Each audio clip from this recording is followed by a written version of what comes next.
welcome back to the series on single variable calculus. Today we're going to be introducing how to interpret and also calculate some geometric things using different coordinate systems, in particular polar and parametric coordinate systems. For the most part, we usually learn integrals and derivatives and limits in the Cartesian or rectangular coordinate system, but sometimes other geometries are quite more convenient or easier or more intuitive to work with. So being able to work with calculus in different coordinate systems, such as polar and parametric, for example, can sometimes be quite advantageous, especially if you want to do applications such as physics, engineering, economics, and so on. So we already know this picture where x ranges from a to b, vertical axis y. We have some function in terms of x, and we want to find the area under the curve. And we have this representation for this area in terms of integrals. In particular, a is going to be equal to the integral from a to b of f of x with respect to dx. And also keep in mind, some people will write the dx term in the front, because keep in mind this is area is equal to length times width, or width times length. But sometimes people will, frown upon or be angry at this notation, but technically speaking, it's not wrong. But if you do miss the dx term, then that definitely is not the same exact thing, because the dx term is missing, right? So make sure you have your dx, whether it's in the front or in the back, and that gives you the representation of the area under the curve in Cartesian coordinate systems. Now, what I want to do is take a look at how we would find the area of a region in the polar coordinate region. Right, so as usual, if you're familiar with polar coordinate graphing, we have two coordinates, r and theta. So if we want to plot, for example, 5 pi over 3, so 5 pi over 3, what we would do is we would go over 5 units, and then we would rotate 60 degrees. So if this is pi over 6, 2 pi over 6, and then 3 pi over 6, and 4 pi over 6, and so on, that would be 30 degrees, and that would be 60 degrees. So this point would be rotated here, right? So that would be the point P, right? So let's assume that we have some, those aren't really arcs, but let's pretend that they are circular arcs. But let's assume that we have some curve, and let's assume that this curve looks like this, right? So this can be traversed, let's assume, via angles alpha, and then let's assume that this is our ladder angle beta. So what we want to do is we want to partition this area into sub-regions.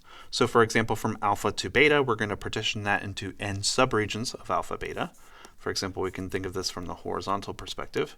We want to chop that up into a bunch of pieces. So if we want to chop it up into 2, then you're going to have this region here, right? So what we're going to do, instead of approximating these regions with rectangles, we're going to be approximating them with triangles.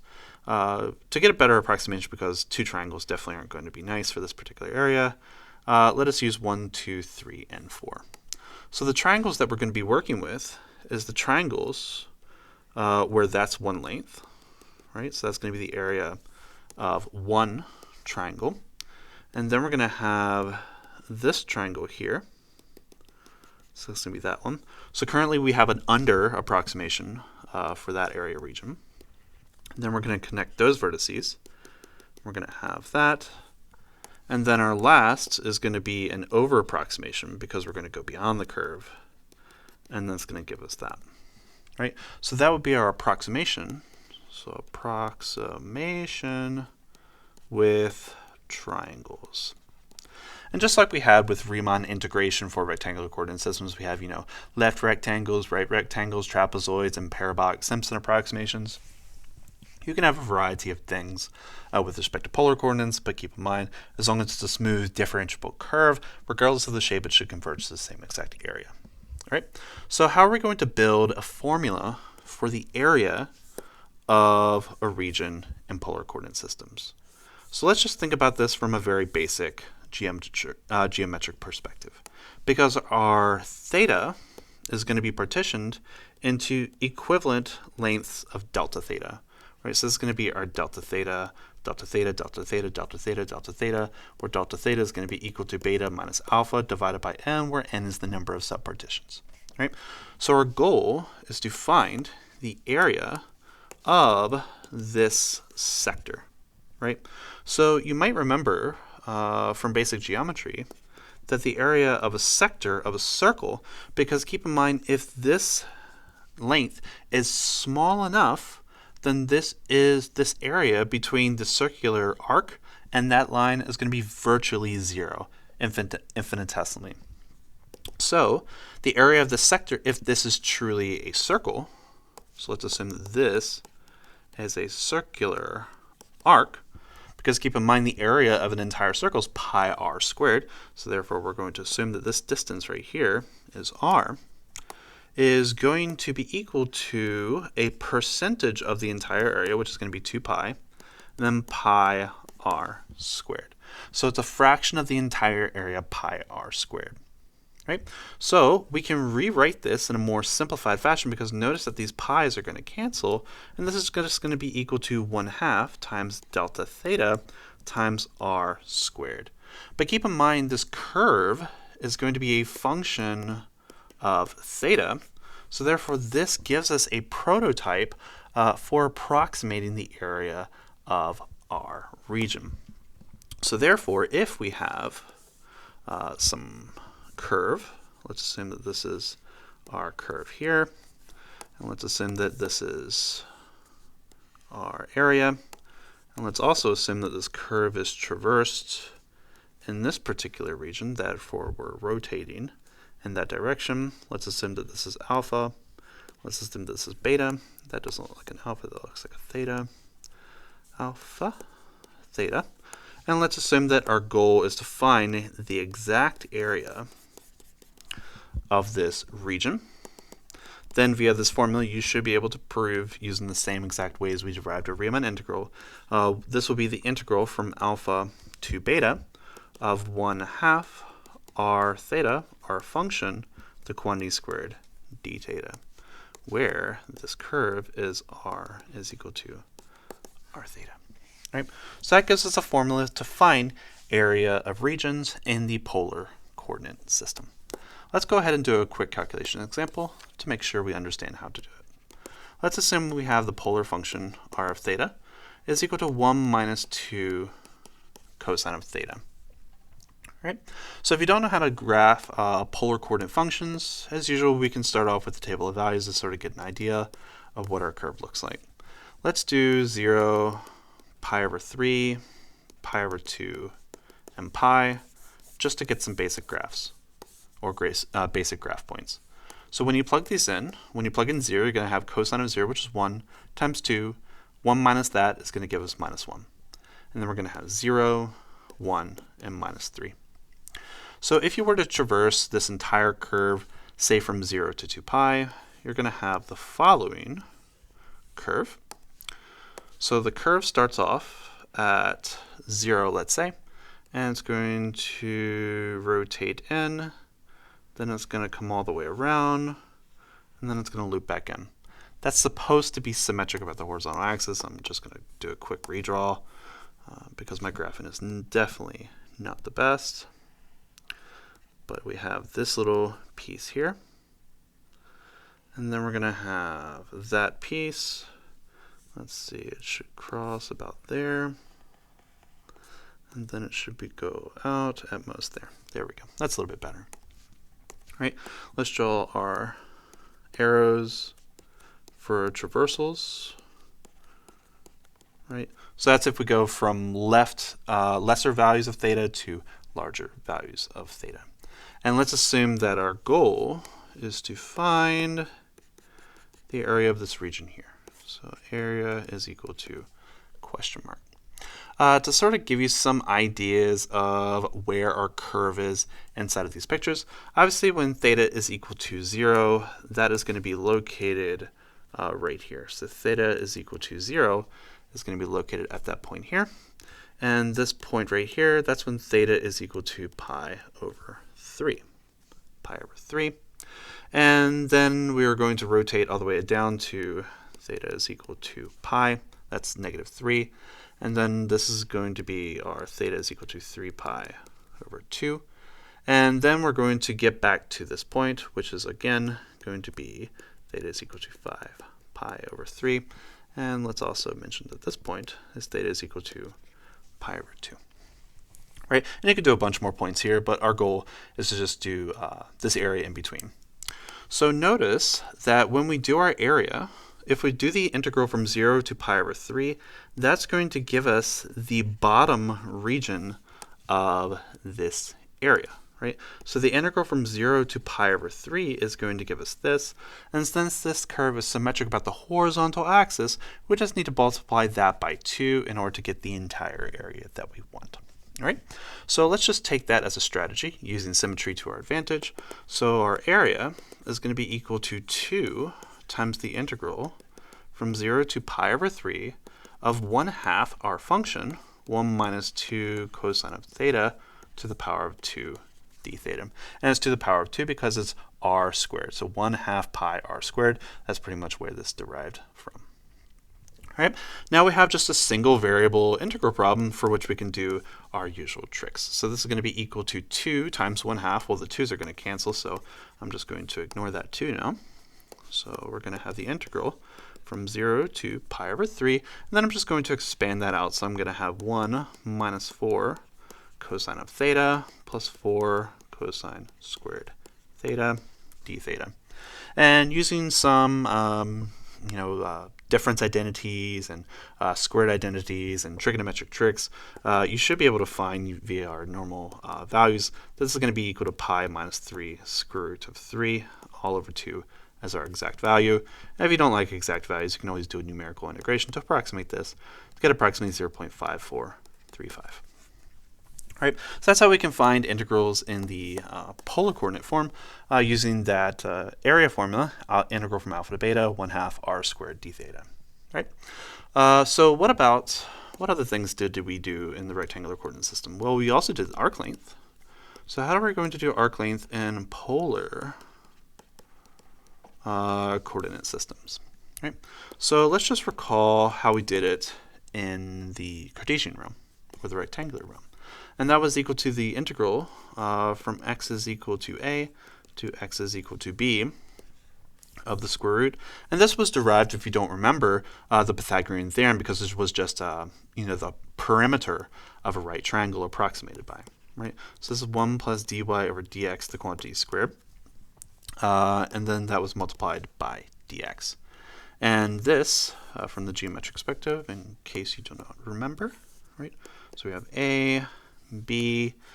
So what this found was this length here. So it found the length of this arc. Right?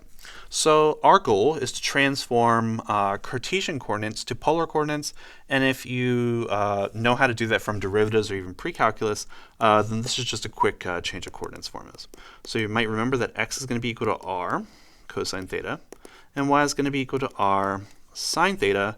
And then we're just going to take these things, plug them in, and then convert. I'm going to leave this as a quick exercise because it's not super difficult. But once you do change these coordinates around, then you're going to be doing L will be equal to the integral from theta is equal to alpha to theta is equal to beta of the square root of r squared plus dr d theta, the quantity squared, d theta. Right? And keep in mind that's our original function squared, just like we had originally. Right?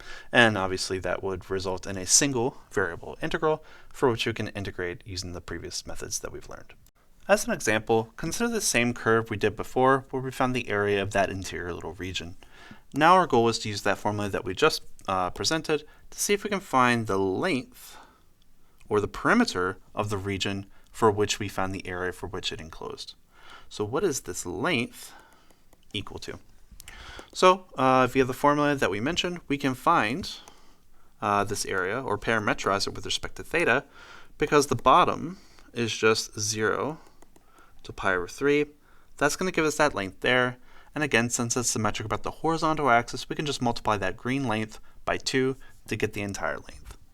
So therefore, the length of that little almost circular egg-looking shape will be equal to 2 times that arc length on the bottom. So the integral from 0 to pi over 3 of the square root of our curve squared, so 1 minus 2 cosine theta, the quantity squared, plus the derivative of that object, which is going to be negative 2 times sine theta times negative 1, which is going to be 2 sine theta. So that's the derivative of our curve with respect to theta. We can write that just for clarity. And then we just need to integrate that with respect to theta.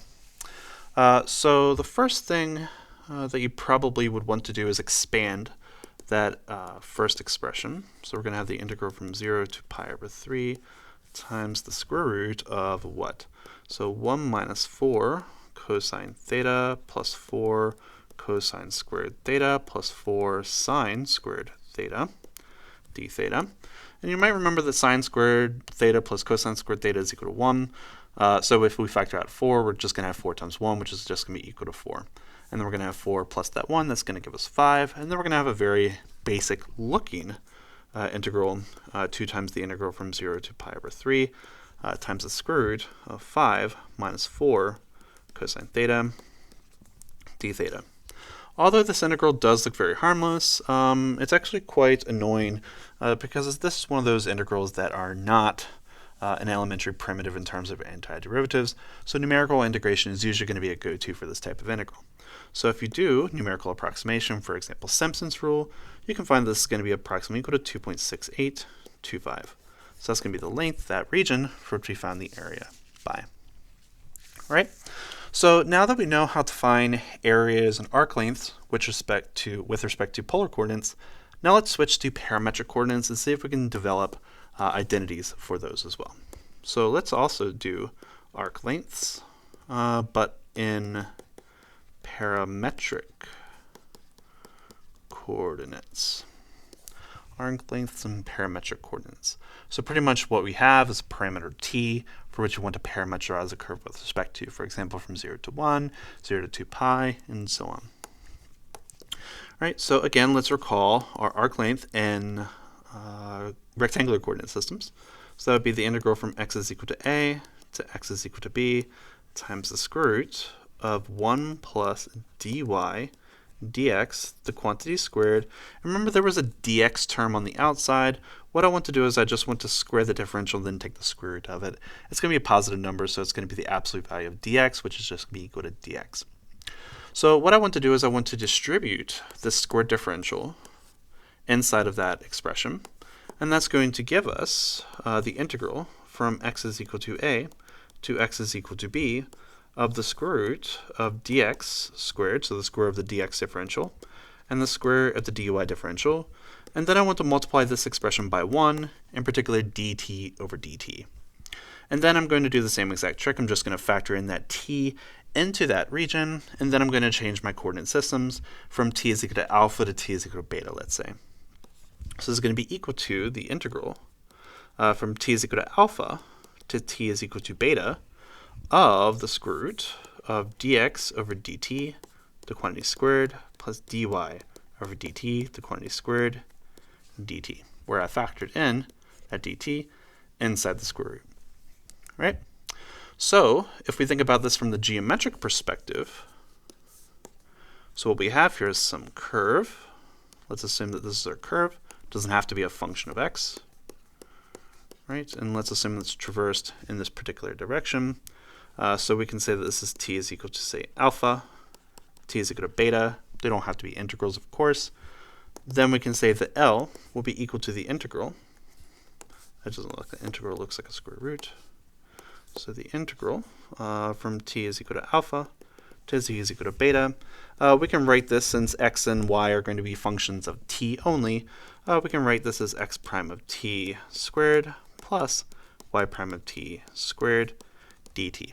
Some people prefer that notation compared to the fractional form. All right, now let's just work through a quick example just to make sure you know how to work with this. So let's assume that we have the parametric curve. X of t is equal to r cosine t, and y of t is equal to r sine t. And if you've worked with circles before, you should definitely recognize this as the parameterization of the circle, provided that we go from 0 to 2 pi.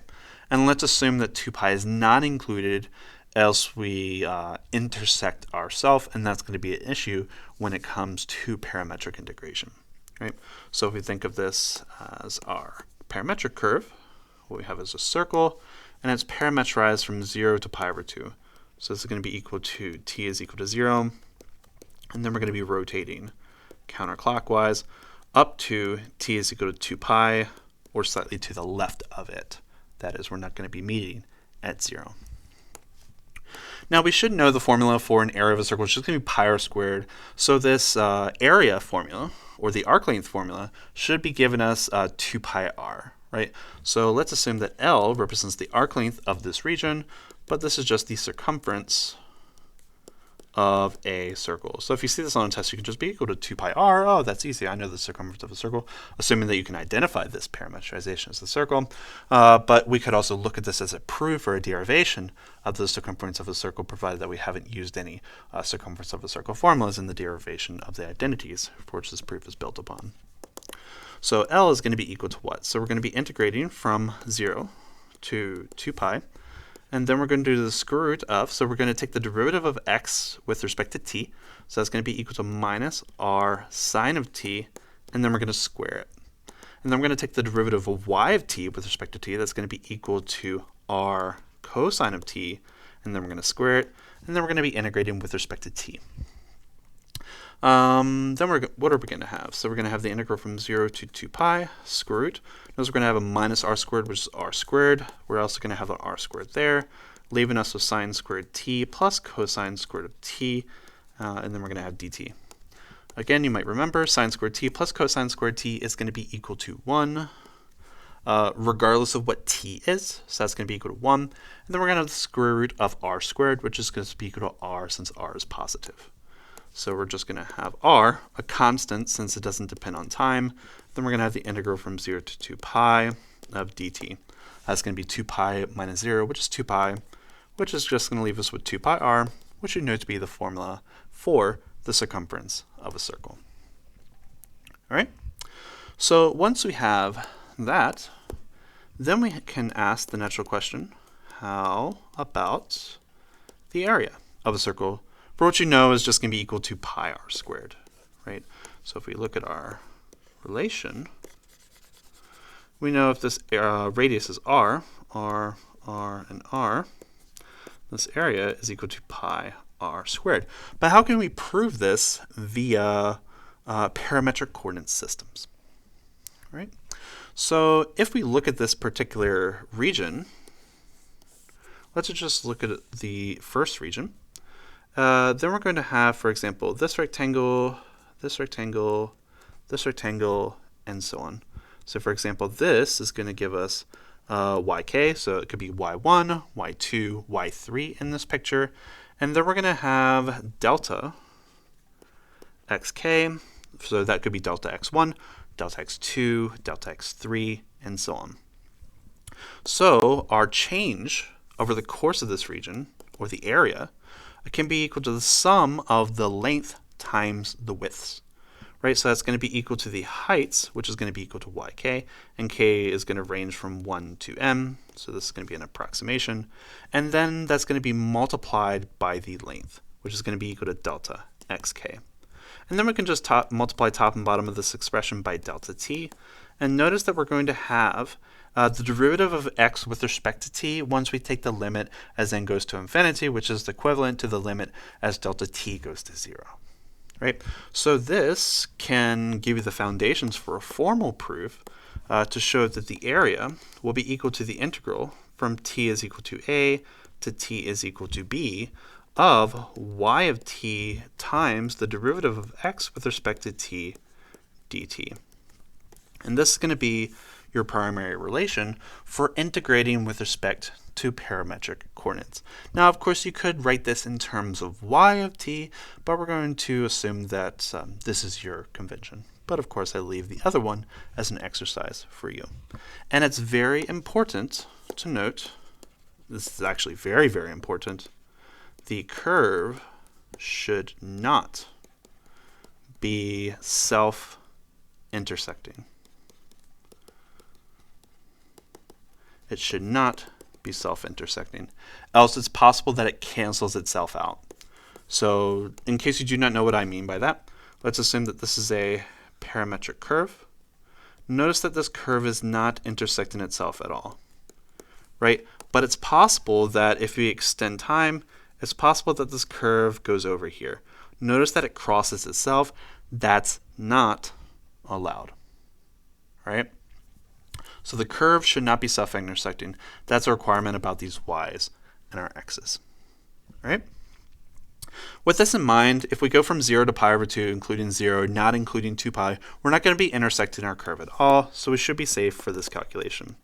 So the area of a circle is going to be equal to, and we could do this a variety of ways. For example, we can go from 0 to pi, and then pi to 0 to avoid any possible intersections. But what I want to do is I want to go from the integral from, say, pi to 0, because we want to have a positive area. So let's assume we want to go from pi to 0. And yes, direction matters because it will give you a negative area. So the integral is going to be done from the integral from 0 pi to 0. And then we're going to be multiplying this by 2 to get the bottom half. And it's going to be r sine t, that's y. And then the derivative of the other one, which is going to be minus r sine of t. All right, so let's just quickly review. This is going to be our y of t, and this is going to be our x prime of t. And then we're going to be integrating this with respect to time. So this is going to be equal to what? So that's going to be minus 2r squared. And then we're going to have the integral from pi to 0, and then sine squared t dt.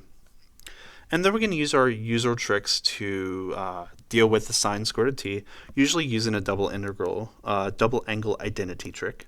So we can write this as minus 2r squared. And then we can write this as 1/4 of 2t minus sine 2t. This is usually one a lot of people remember. And this is going to go from t is equal to 0, 2t is equal to pi. And this is going to be minus 2r squared times. So when we plug in 0, that's going to give us 0 minus 0, which is 0. And then when we plug in pi, that's going to give us sine of pi. And then 1/4, 2 times pi, and that's going to give us minus pi over 2. And then what are we going to have? So those 2's are going to cancel, just leaving us with, are you surprised? Pi r squared. All right, so that's just a basic introduction on how you can do integration with parametric and polar coordinate systems. Technically speaking, parametric and polar coordinates with integration is integration over two-dimensional areas, which technically is discussed in a multivariable calculus setting. But with this approach, we can definitely approach it with a single variable calculus fundamentals or framework, but we will definitely come back to this at a later time when we have more comfortability in working with higher dimensional domains for functions. Hope you enjoyed this video, and I'll see you in the next one. Take care.